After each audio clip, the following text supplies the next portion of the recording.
Yeah, going back in the beginning, I often admire these people that had the nerve to come out here.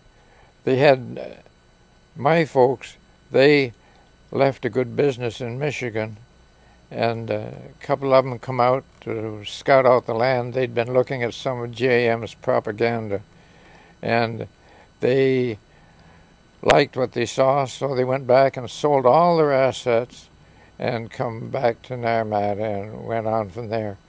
But they didn't have a market, they didn't have roads, irrigation system. It just had to be right from, not like it is today when you've got roads in there and the water systems in there, but they didn't have any of that.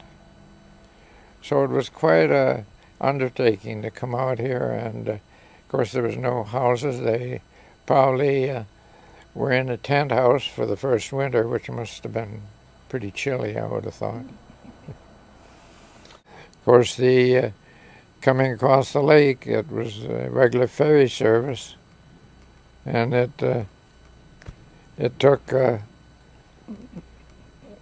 quite a bit of time going back and forth all the time. And of course, when the railroad went through up here, it changed things completely, because everything had to come into Naramata by boat. Oh, if you can imagine 2,000 men up here in the hill, and the food coming in, and all the explosives and all the rest of it coming through town.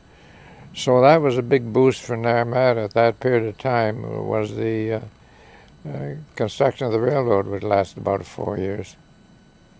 Oh, I was an orchardist all my life, so I grew apples. Yeah, I kind of got pushed into that when I was a youngster, and I stuck with it. Yeah, I was one heck of a cherry picker.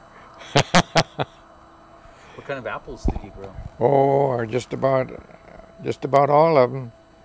Max, and I never really any earlier than Max, but Max and Spartans and Newtowns and all that. I never really got into the all the dwarf apples here, because I'd retired by then. So, yeah, I lost my eye, so I had to quit farming. Or I'd have probably been farming yet. Well, it's a different way of doing things, and I've seen it when I started out, it was horses, plowing and everything like that with the horses, and now it's gone mechanized.